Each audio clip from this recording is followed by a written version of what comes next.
Welcome to my channel Sharma class APCM. Last lecture में मैंने अणुसंख्य गुण का सेकंड टॉपिक क्वथनांक उन्नयन बताया था। इसका लिंक आपको डिस्क्रिप्शन बॉक्स में मिल जाएगा। अब हम लोग केमिस्ट्री के विलियन के इस चैप्टर में अणुसंख्य गुण के तीसरे टॉपिक यानी कि हिमांक अवनमन और उसके ग्राफ तथा आंकिक को समझेंगे। चलिए देखते हैं इससे संबंधित पूरी जानकारी जो आपके सामने है। इसके पहले वाले वीडियो में हम आपको बताए थे क्वथनांक के विषय में। जैसे जल का क्वथनांक 100 डिग्री सेंटीग्रेड होता है, ये हम बता चुके हैं आपको।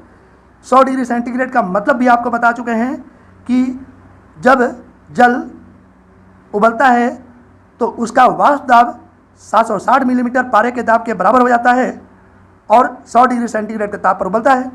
इतनी तो बात समझ में आ गई। यह बात उस समय इसके पिछले वाले वीडियो में हम बता ये भी चुके थे कि यहाँ पर इंडिया में चाहे अमेरिका में चाहे किसी भी देश में आप जाएं, जो कोई भी द्रव होगा वो एक वायुमंडलीय दाब पर ही उबलता है, अगर वायुमंडल में एक्टिविटी कराते हैं तब, ठीक। लेकिन यही प्रेशर कुकर में स्थिति बदल जाती है। तो प्रेशर कुकर को इससे न लेते हुए हम ऐसे बर्तन में या प्रयोग करके बताए थे जब ऊपर का वातावरण खुला हुआ था। इस स्थिति में अगर हम जल को लेकर के नीचे से गर्म करके उबालें तो ऊपर का दाब तो परमानेंट एक वायुमंडल दाब यानी कि 760 मिलीमीटर पारे का दाब तो बना ही रहता था, लेकिन जल का जो वाष्प दाब था उसका ताप कम होने के कारण ये 760 मिलीमीटर दाब से कम था। लेकिन P प्रोपोर्शनल टू T के हिसाब से जब जल के टेम्परेचर को नीचे से गर्म करके बढ़ा रहे थे तो उसका वाष्प दाब बढ़ता चला गया, और जैसे ही उस जल का वाष्प दाब ऊपर के लगने वाले 760 मिलीमीटर दाब के बराबर हो गया, तुरंत उसी ताप पर जल उबलने लगा था। तो ये तो टेम्परेचर के को हम बॉइलिंग पॉइंट के नाम से जानते हैं, क्वथनांक के हिसाब से इसको समझ रहे थे। अब यहाँ पर क्वथनांक नहीं बल्कि हिमांक के विषय में जानेंगे। डायरेक्ट उदाहरण हिमांक के रूप में भी आप जरा जल के लिए ले लीजिए। जल का क्वथनांक 100 डिग्री सेंटीग्रेड, तो जल का हिमांक 0 डिग्री सेंटीग्रेड। 0 डिग्री सेंटीग्रेड क्यों कह रहे हैं?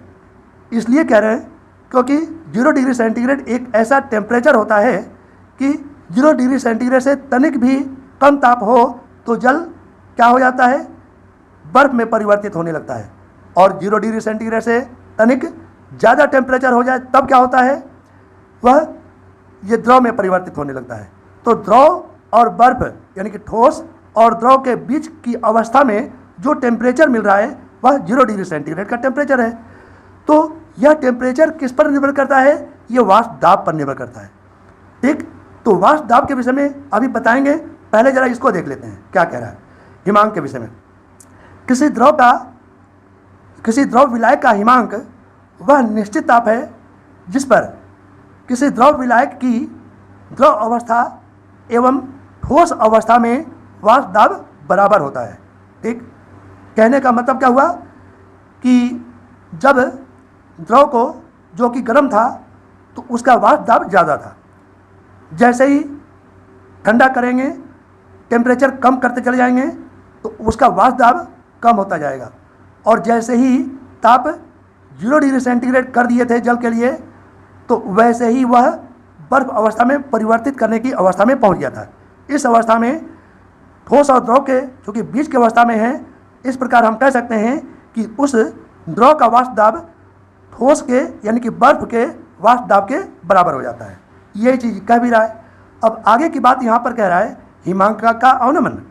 जिस प्रकार क्वथनांक में उन्नयन होता है उसी प्रकार यहाँ पर हिमांक में अवनमन होता है।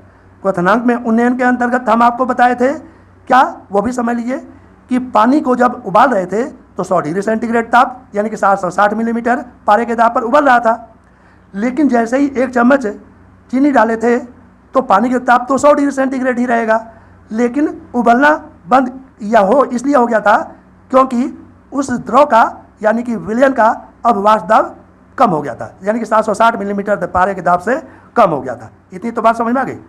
तो टेम्परेचर कम होने से वाष्प दाब में कमी आ जाती है। ये तो उसकी बात हो गई।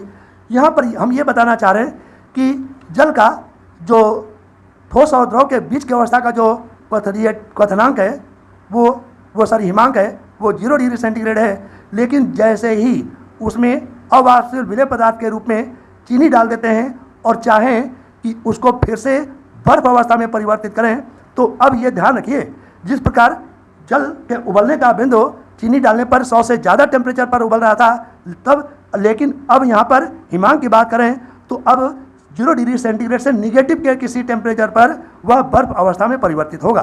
फिर से समझ लीजिए हम क्या कहना चाह रहे हैं। जल, शुद्ध जल की बात कर रहे हैं, वह 0 डिग्री सेंटीग्रेड के ताप पर बर्फ अवस्था में परिवर्तित हो रहा था। तो जल में जब चीनी की मात्रा डाल देते हैं कुछ, तब क्या वह 0 डिग्री सेंटीग्रेड के ताप पर बर्फ अवस्था में परिवर्तित होने के लिए तैयार होगा? तो हम कहेंगे नहीं। तो किस ताप पर ये बर्फ अवस्था में परिवर्तित होने के लिए तैयार होगा? तो हम यही कहेंगे 0 डिग्री सेंटीग्रेड से कुछ भी कम टेम्परेचर पर। यह बात निर्भर करता है कि अवाष्पशील विलेय पदार्थ कितनी मात्रा डालें। अगर कम मात्रा डालने हैं तो हो सकता है -1 डिग्री सेंटीग्रेड के ताप पर ये विलयन बर्फ अवस्था में परिवर्तित हो जाए। अगर 2 चम्मच चीनी डाले हैं और चीनी का जलीय विलयन को ये बर्फ अवस्था में परिवर्तित करना चाह रहे हैं तो हो सकता है कि -2 डिग्री सेंटीग्रेड के ताप पर बर्फ अवस्था में परिवर्तित हो। ये चीज़ हम कहना चाह रहे थे। अब आगे की बात करते हैं। यहाँ पर क्या कह रहा है, किसी विलायक में कोई अवाष्पशील विलेय, वही चीनी वगैरह की बात कर रहे हैं, पदार्थ को घोलने पर उस विलयन का वाष्प दाब कम हो जाता है या कुछ कम हो जाता है। इससे द्रव का हिमांक भी कम हो जाता है। विलयन और विलायक के हिमांक का अंतर ही हिमांक का अनुमान डेल्टा TF कहलाता है। यह हिमांक डेल्टा TF बराबर क्या होगा? शुद्ध विलायक का हिमांक माइनस विलयन का हिमांक। जैसा कि अभी हम आपको बताए थे कि 1 चम्मच चीनी जब जल में डाल दिए थे तो टेम्परेचर कितना हो गया था, किस ताप पर? वह बर्फ अवस्था में परिवर्तित हो रहा था -1 डिग्री सेंटीग्रेड के ताप पर। तो ये क्या हो गया, ये कम हो गया। तो कम वाले को बाद में रखेंगे। और शुद्ध विलायक यानी कि जल किस ताप पर बर्फ अवस्था में परिवर्तित होने के लिए तैयार था 0, तो -1 से तो ज़्यादा है तो उसको पहले रखेंगे। तो याद रखिएगा शुद्ध विलायक का जो हिमांक है वह कम होगा और विलयन तैयार कर लेते हैं तब उसका हिमांक पहले से और निगेटिव में पहुंच जाएगा। इसी अंतर को हिमांक का अनुमान कहते हैं। क्वथनांक के उन्नयन के समान ही तन विलयन का हिमांक अनुमान जो डेल्टा TF होता है वह किस बात पर निर्भर करता है? उस विलयन की मोललता के समानुपाती होता है। इसके पहले वाले वीडियो में भी यही चीज़ बताए थे कि विलेय और विलायक दोनों के अवस्था में डेल्टा T जो प्राप्त हुआ था वह किस पर निर्भर कर रहा था? मोललता के। यहाँ पर भी मोललता पर निर्भर करेगा डेल्टा TF। ठीक, क्यों निर्भर करता है ये भी आपको बता दें कि मोललता जो होता है ना, मोल विलेय की अपॉन विलायक का भार किलोग्राम में। तो विलायक का भार किलोग्राम में ये कांस्टेंट हो गया, तो ऊपर विलेय का मोल हो गया। विलेय का मोल जो होता है वो विलेय का, ये देख लीजिए, समानुपाती हटा दो तो समानुपाती स्थिरांक KF आ गया, स्मॉल m मोललता आ गया। यहाँ पर KF को हिमांक अनमन स्थिरांक कहते हैं। आगे बढ़ते हैं। इस स्मॉल m का फार्मूले में मान रखते हैं। मोललता क्या होता है? डेफिनेशन के अकॉर्डिंग हम बोल दे रहे हैं, ध्यान से सुनिएगा। मोललता की स्मॉल m की परिभाषा आप देने जा रहे हैं। किसी विलायक के 1 किलोग्राम भार में विलेय या घुलित विलेय के मोलों की संख्या को उस विलयन की मोललता कहते हैं। यानी कि विलायक का भार किलोग्राम में नीचे होगा और विलेय का मोल ऊपर होगा। ठीक, विलेय का मोल इक्वल टू विलेय का भार बटे अणुभार। ठीक, तो विलेय का भार ग्राम में और अणुभार ये ग्राम प्रति मोल में होता ही है। और बटे में नीचे जरा देखिए क्या लिखा हुआ है, बटे में नीचे विलायक का भार किलोग्राम में। ठीक, याद रखिएगा कि विलेय का भार को हम W2 से प्रदर्शित करेंगे, विलेय के अणुभार को M2 से प्रदर्शित करेंगे, विलायक का भार को यहाँ पर W1 से प्रदर्शित करेंगे। बाय डेफिनेशन ये विलायक का भार kg में होता है। अगर याद रखिए न्यूमेरिकल में यह विलायक का भार किलोग्राम में ना दे करके ग्राम में दिया गया हो, तब जैसा कि आप जानते हैं कि 1 ग्राम इक्वल टू 1/1000 किलोग्राम, तो एक ये यहाँ पर पहुँच जाएगा, 1000 ऊपर पहुँच जाएगा। तो ये ग्राम में, किलोग्राम को ग्राम में बदल दिया, ऊपर 1000 का गुणा कर दिया। इस प्रकार से डेल्टा TF इक्वल टू मिल गया। इसको नीचे ला करके KF into W2 into 1000/m2 into W1। इस प्रकार से हम कह सकते हैं ये वाला अवाष्पशील विलेय पदार्थ का अणुभार M2 इक्वल टू, इसको ऊपर पहुंचाओ, इसको नीचे ले जाओ, इक्वल टू क्या मिलेगा, KF इंटू W2 इंटू 1000 बटे, इसको नीचे इसको ऊपर किए थे तो डेल्टा TF इंटू W1। यहाँ KF को कहते हैं हिमांक अवनमन स्थिरांक, W2 को कहते हैं विलेय का भार, W1 कहते हैं विलायक का भार, और डेल्टा TF को कहते हैं हिमांक में अवनमन। यहाँ पर जरा देख लीजिए, जो भी अभी आपको हम बताए थे वह क्या है, इसका इंडिकेशंस वह समझ लीजिए। ये वाला W1 विलायक का भार ग्राम में, W2 अवाष्पशील विलेय पदार्थ का भार ग्राम में हो गया, KF यहाँ पर हिमांक अवनमन स्थिरांक कहलाता है, इसको मोलर अवनमन स्थिरांक भी कहते हैं। यहाँ पर ये वाला डेल्टा TF जो है वह क्या है, विलायक का हिमांक माइनस विलयन का हिमांक, यानी कि delta TF minus delta TF। Delta TF not minus में क्या होगा, delta T upon TF। F का इंडिकेशन यहाँ पर फ्रीजिंग से है।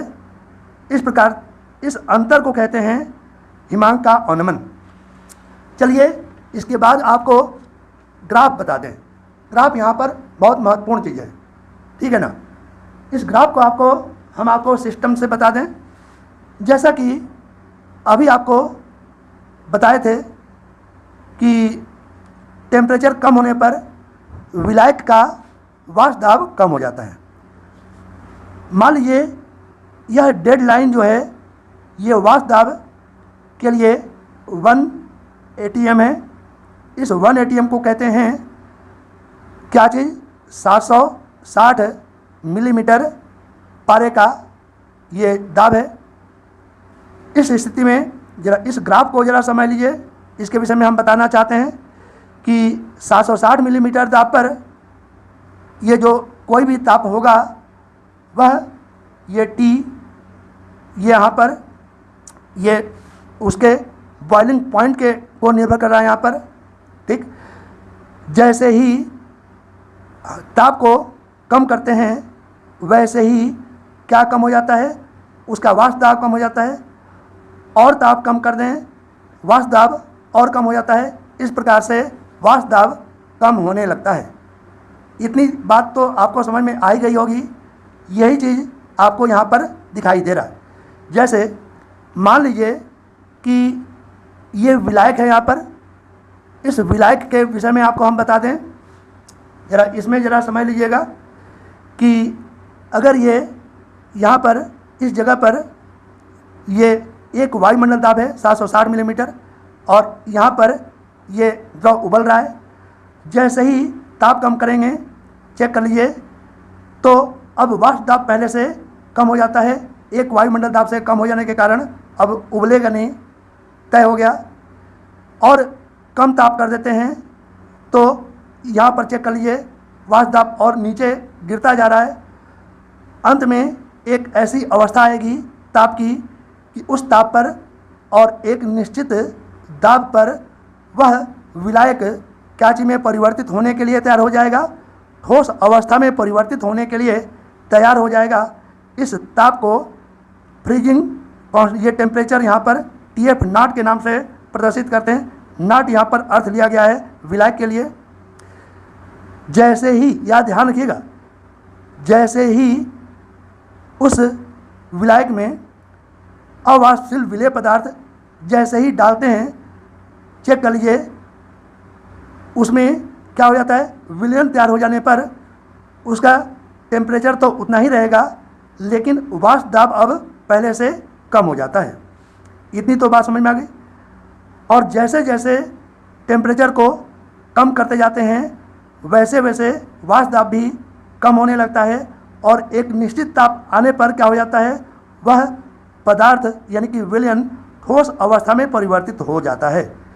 तो मान लीजिए कि विलयन की अवस्था में वाष्प दाब, ये वाला वाष्प दाब और ताप के जो कटान बिंदु है इस जगह पर है, और विलयन के लिए विलायक के लिए वाष्प दाब और ताप के बीच का पॉइंट यहाँ पर है, वाष्प दाब और ताप के बीच का पॉइंट इस जगह पर है।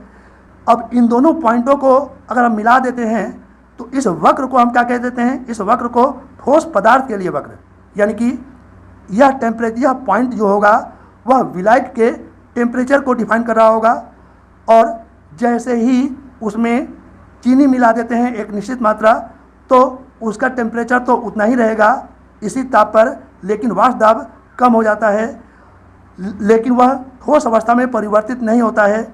जैसे जैसे और टेम्परेचर कम करते जाते हैं वैसे वैसे अब विलयन का वाष्प दाब कम होने लगता है, और एक निश्चित अवस्था में वह जो विलयन है वह ठोस रूप में परिवर्तित होने लगता है। इस एक निश्चित ताप पर विलयन भी अब ठोस अवस्था में परिवर्तित हो जाता है। इस अवस्था में दोनों पॉइंटों को मिला लें तो ठोस पदार्थ का एक ग्राफ तैयार होता है। इतनी तो बात समझ में आ गई। चलिए ग्राफ समझ में आ जाए तो अब इसके आगे की जानकारी आपको दे दें, विलयन का वाष्प दाब वक्र। ठीक, तो वाष्प दाब वक्र के विषय में आप ये जान लीजिए कि ये एक कांच का उपकरण है, दिए गए चित्र के अनुसार एक सपोज कीजिए टेस्ट ट्यूब के जैसा है, उसमें बड़ी नली के अंदर एक छोटी नली फिट कर देते हैं। ये भी आपको बात समझ में आ गई। पार्श्व नली इसकी सहायता से इसमें क्या कर देते हैं, इसमें विलायक की तौली हुई मात्रा अंदर छोटी वाली नली में डाल देते हैं। ये भी बात आपको समझ में आ गई। इस छोटी वाली नली में क्या क्या पड़ा हुआ है ये भी समझ लीजिए। ये बेकमान थर्मामीटर पड़ा हुआ है और स्ट्रीलर पड़ा हुआ है। स्ट्रीलर की विशेषता होती है, इसको पकड़ के जैसे ही ऊपर नीचे करते हैं तो क्या होता है, ऊपर नीचे करने पर द्रव ये ठोस अवस्था में परिवर्तित होने के लिए तैयार भी होगा, इतना ध्यान रखिएगा, और बर्फ अवस्था में परिवर्तित नहीं भी होगा। ये अवस्था आपको यहाँ पर दिखाई दे रहा है। तो सबसे पहले हमें क्या करना होता है कि साइड ट्यूब के इस व्यवस्था को हटा करके विलायक की तौली हुई मात्रा इसमें डाल देते हैं। डालने के बाद में इस बड़े से टैंक में हिम मिश्रण भर देते हैं। क्या भर देते हैं, हिम मिश्रण भर देते हैं। हिम मिश्रण भरने पर में क्या होता है, इस बेकमान थर्मामीटर का पारा नीचे की ओर चलने लगता है। स्वाभाविक है, इस हिम मिश्रण के कारण ये अंदर का टेम्परेचर कम हो जाएगा, इस विलायक का टेम्परेचर कम हो जाएगा, कम होता जाएगा, और इस प्रकार से विलायक का टेम्परेचर कम होने के कारण बेकमान थर्मामीटर का पारा नीचे की ओर चलता जाएगा, और जैसे ही यह विलायक ठोस अवस्था में परिवर्तित होने की स्थिति में पहुंच जाएगा, वैसे ही अब इस बेकमान थर्मामीटर में पारा का नीचे की ओर चलना रुक जाता है। इस ताप को नोट कर लेते हैं। इस ताप TF0 को विलायक का हिमांक कहते हैं। इतनी तो बात समझ में आ गई। अब एक बात ध्यान रखिएगा कि यह प्रयोग करते रहना चाहिए, और विलोडक जो स्ट्रीलर है यहाँ पर ऊपर नीचे करते रहना चाहिए कि यह जो विलायक है वह ठोस अवस्था में परिवर्तित न भी हो और टेम्परेचर उतना ही बना रहे। ठीक, अब इसके बाद का प्रयोग क्या करना है, TF0 ज्ञात हो जाने के बाद में बड़ी नली में से छोटी नली को बाहर निकाल कर क्या करना चाहिए, इस उपकरण को वातावरण के टेम्परेचर पर लाने के बाद में इसी पार्श्व नली की सहायता से अवाष्पशील विलेय पदार्थ की तौली हुई मात्रा W2 ग्राम इसी विलायक में डाल देते हैं और विलेटो को ऊपर नीचे चलाते रहते हैं, तो हम यह देखते हैं कि शुद्ध विलायक जब इसमें भरे थे तब उससे जैसे ही टेम्परेचर नीचे की ओर, जैसे ही हम देखते हैं कि टेम्परेचर नीचे की ओर आता जाता है, अंत में एक ऐसी अवस्था आ जाती है कि बेकमैन थर्मामीटर का नीचे की ओर चलना अब रुक जाता है। इस अवस्था में दोनों तापों का अंतर जो होगा वह अंतर TF नॉट माइनस TF होगा। इतनी तो बात समझ में आ गई। इसमें जो प्रयोग करते समय विलायक लेना चाहिए वह लगभग 15 से 20 ग्राम लेना चाहिए और अवाष्पशील विलेय पदार्थ की जो मात्रा दूसरी परिस्थिति में जो लेना चाहिए वह 0.1 से 0.2 ग्राम के करीब करीब लेना चाहिए। इससे प्रयोग बहुत सही निकल करके आता है। इस उपकरण का नाम है बेकमान विधि। इस प्रयोग का नाम क्या है? बेकमान विधि। इसमें बड़े से टैंक में हिम मिश्रण भर देते हैं।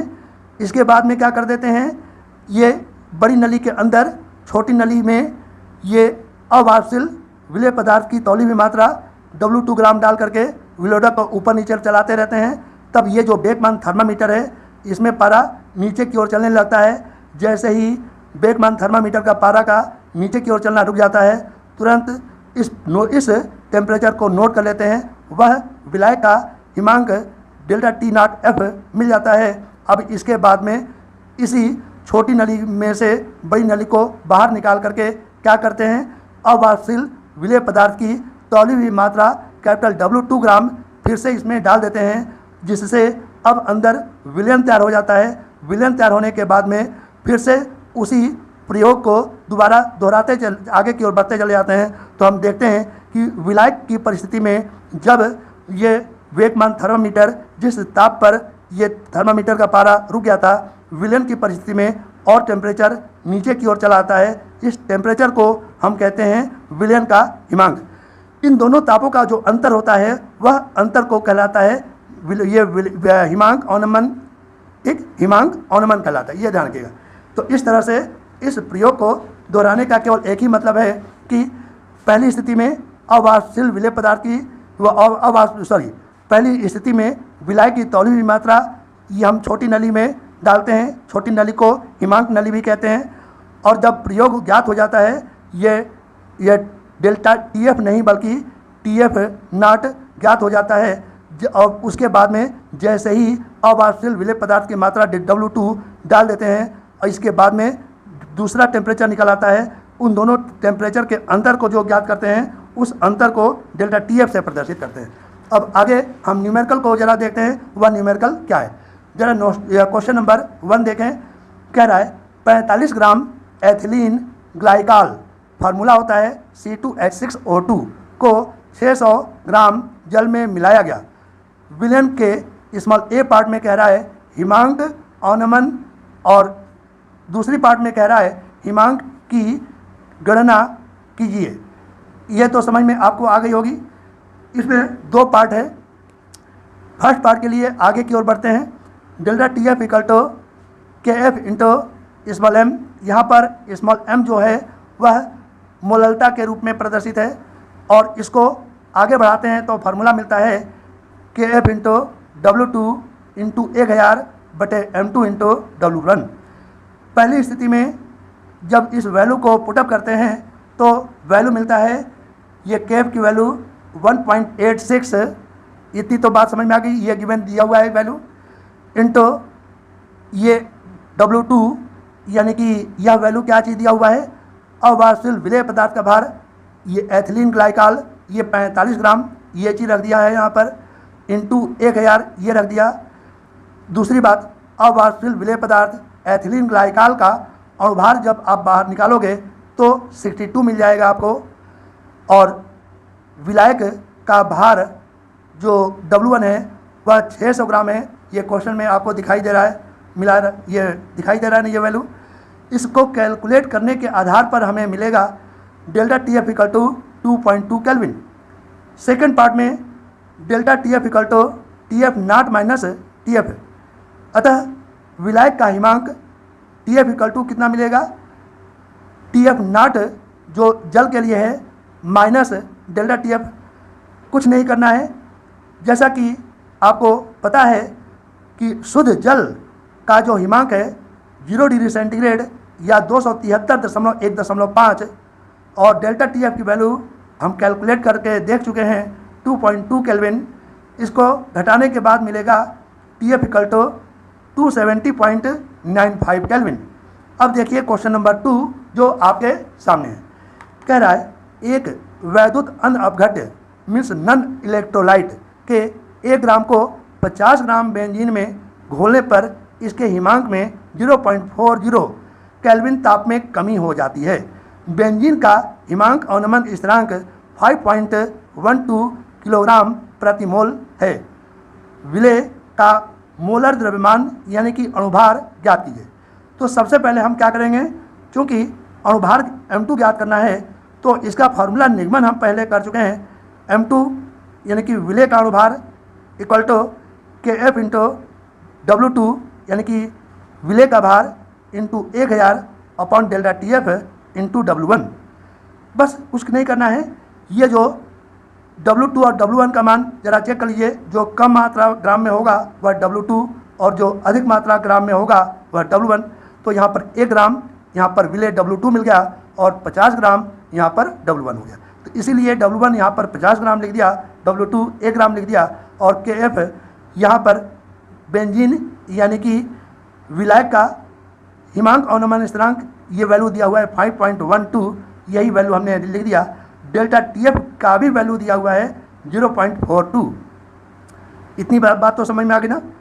तो इस वैल्यू को जैसे ही हम परिवर्तित करते हैं, 0.42 है यहाँ पर, सॉरी, जैसे ही वैल्यू को पुटअप करते हैं तो आपका आंसर मिल जाता है 256 ग्राम प्रति मोल। इतनी तो बात समझ में आ गई ना।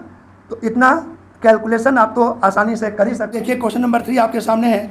शक्कर के 5% द्रव्यमान जलीय विलयन का हिमांक 273 केल्विन है।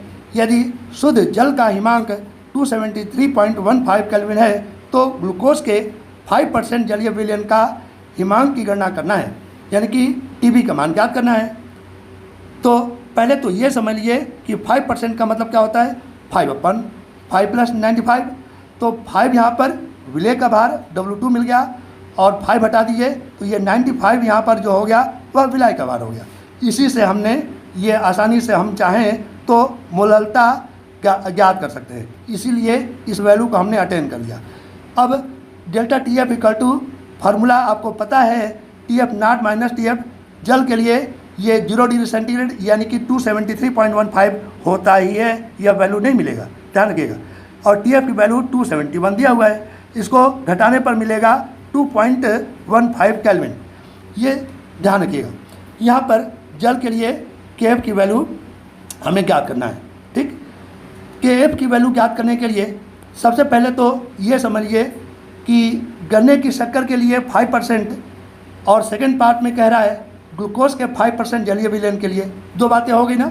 गन्ने के शक्कर का फार्मूला होता है C12H22O11 और ग्लूकोज का फार्मूला होता है C6H12O6। तो दोनों के लिए अलग अलग फार्मूला आने वाला है।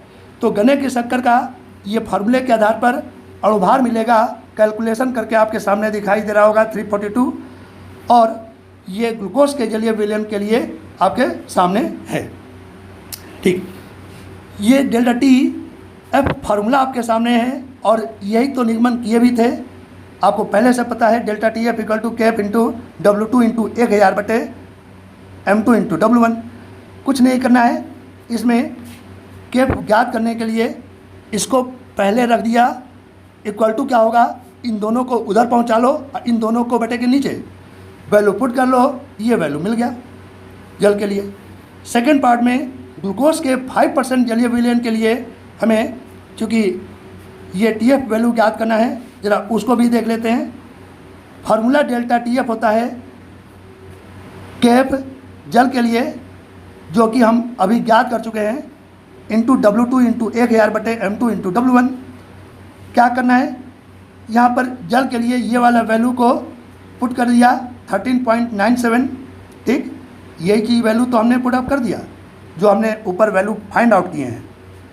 और चूँकि 5% ग्लूकोज के जलीय विलयन की बात कर रहा है तो ये W2 यहाँ पर 5 ग्राम हो गया और W1 विलायक यहाँ पर 95 ग्राम हो गया। और फार्मूला में ग्लूकोज का अणुभार आप फार्मूला के हिसाब से ज्ञात कर सकते हो, 180 होता है। नहीं पता हो तो ज्ञात करके देख लेना। ग्लूकोज का फार्मूला होता है C6H12O6, इसके हिसाब से ज्ञात कर लेना, 180 आएगा। इसके वैल्यू को कैलकुलेट करोगे तो मिल जाएगा 4.085। फार्मूला डेल्टा TF होता है TF not minus TF villain के लिए, ये TF विलेन के लिए। इस प्रकार विलेन के लिए TF इक्वल टू क्या होगा, इसको इधर ले जाओ, इसको इधर लाओ।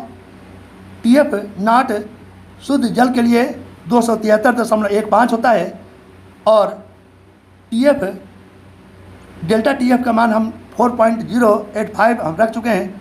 यही वैल्यू रख करके घटाओगे तो यही आपका आंसर आ गया। अब जरा देख लीजिए क्वेश्चन नंबर 4 आपके सामने है। दो तत्व A एवं B मिलकर AB2 एवं AB4 सूत्र वाले दो यौगिक बनाते हैं। 20 ग्राम बेंजीन में घोलने पर 1 ग्राम AB2 हिमांक को 2.3 केल्विन अवनमित करता है, जबकि 1 ग्राम AB4 से 1.3 केल्विन का अवनमन होता है। इतनी बात तो समझ में आ गई। बेंजीन के लिए मोलर अवनमन स्थिरांक वैल्यू दिया हुआ है 5.1, ये केल्विन किलोग्राम प्रति मोल है। यहाँ पर हमें A एवं B के परमाणुीय द्रव्यमान की गणना करनी है। बहुत ही इंपॉर्टेंट NCERT बेस पर आधारित क्वेश्चन है। इसका जवाब नोट कर लीजिए, समझ लीजिएगा, क्योंकि बोर्ड एग्जाम के लिए बहुत इंपॉर्टेंट है। अणुभार के लिए फार्मूला आपको पता है, M2 equal to A cap into विलेय का भार इंटू 1000 बटे हिमांक अवनमन डेल्टा TF इंटू ये विलायक का भार W1। तो इस प्रकार से M2 अणुभार की बात करें तो AB2 के लिए परमाणु भार के हिसाब से अगर इसका परमाणु भार A माने और B के लिए अगर B माने तो परमाणु भार के हिसाब से A + 2B इक्वल टू क्या मिला, बस वैल्यू को पुट कर लीजिए, 110.87 आ जाएगा। ये इसको समीकरण 1 कर लीजिए। इसी प्रकार AB4 के लिए इसका परमाणु भार पहले वाले को A मान लीजिए, दूसरे वाले को B, तो 4 × B कर लिया। इसी ऊपर वाले फार्मूले के आधार पर कैलकुलेट कर ले वैल्यू देख करके, तो यह मिलेगा 196.15। इसको कर लेते हैं समीकरण 2। अब क्या करेंगे, समीकरण 2 घटाव 1 करेंगे। तो 2 घटाव 1 करोगे तो A से कैंसिल होगा, 4B - 2B = 2B। तो 2B इक्वल टू मिल गया ये 196.15 माइनस 110.87, घटाओगे तो 85.28 मिलेगा। तो 2B इक्वल टू इतना इक्वल टू 2 से भाग दे दो तो B परमाणु भार मिल जाएगा 42.64। B का मान जब हम समीकरण 1 में रख देंगे तो देखो A का मान कैसे मिलता है। तो A + 2B equal to value हम फाइंड आउट कर चुके हैं 110.87, ठीक ना। 8.5 है ये कैलकुलेशन से, ये वैल्यू, इतनी तो बात समझ में आ गई। इस प्रकार से चूँकि A का मान हम पहले B का मान पहले निकाल चुके हैं, ये वाला वैल्यू, तो 2B की वैल्यू रख दीजिए। तो 2B का वैल्यू क्या है, ये 85.28, तो यहाँ पर 85 ये वैल्यू रख दीजिए। तो A इक्वल टू क्या मिला, ये दिखाई दे रहा है, इक्वल टू 2B को उधर पहुँचा दो, 110.85 माइनस 2B, और 2B की वैल्यू 85 ये वैल्यू दिखाई दे रहा है 28। इस वैल्यू को इसमें से घटा लीजिए। इस प्रकार डायरेक्ट A का वैल्यू मिल गया 25.57 और B का मान तो पहले ही हम ज्ञात कर चुके हैं 42.64। इस प्रकार से A और B दिए गए पदार्थ का परमाणु भार आसानी से हमने याद कर लिया। यह बोर्ड एग्जाम के हिसाब से बहुत ही इम्पोर्टेंट क्वेश्चन था, इसको रिवीजन कर लीजिएगा, बोर्ड एग्जाम के लिए ध्यान रखिएगा। यहाँ पर मैंने अणुसंख्य गुण के तीसरे टॉपिक यानी कि हिमांक अवनमन को अच्छी तरह से समझा दिया है और न्यूमेरिकल भी बता दिया है। यदि वीडियो अच्छे लगे तो please like share and subscribe जरूर कीजिएगा। Thank you.